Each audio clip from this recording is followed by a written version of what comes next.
The sooner the better combinatorial algorithms. In lieu of definitions. In all preceding parts of this book, when we consider a problem, we were interested in enumerating certain structures, finding the number of ways in which a certain task could be carried out, or deciding whether a structure with a certain set of properties can exist.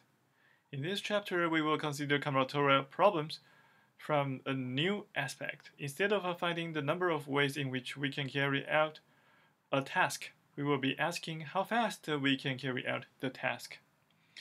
For our purposes, an algorithm is a finite sequence of unambiguously defined steps that carries out a task.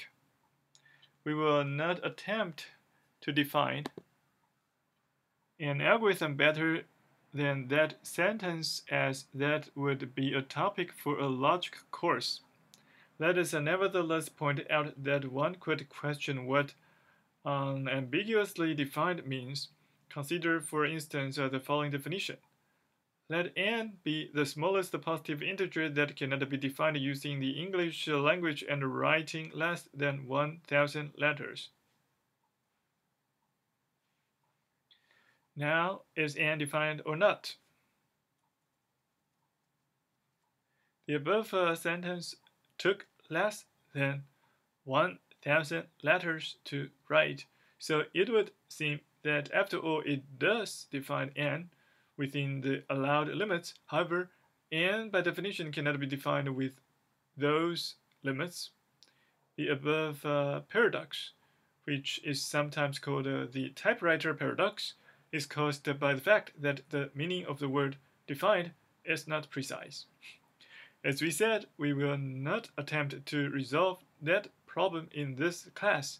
We will simply work with algorithms in which each step will be defined with no room left for ambiguity. The above pseudo-definition of an algorithm nevertheless made it clear that an algorithm must consist of a finite number of steps.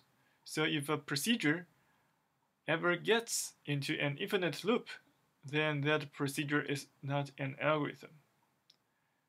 Example 70.1, the following procedure is not an algorithm as it contains an infinite loop. Start with a1 equals to 1. For I larger than 0, do am plus 1 equals to minus times an. The data that the algorithm is given at the beginning is called the input of the algorithm, and the data that the algorithm returns is called the output.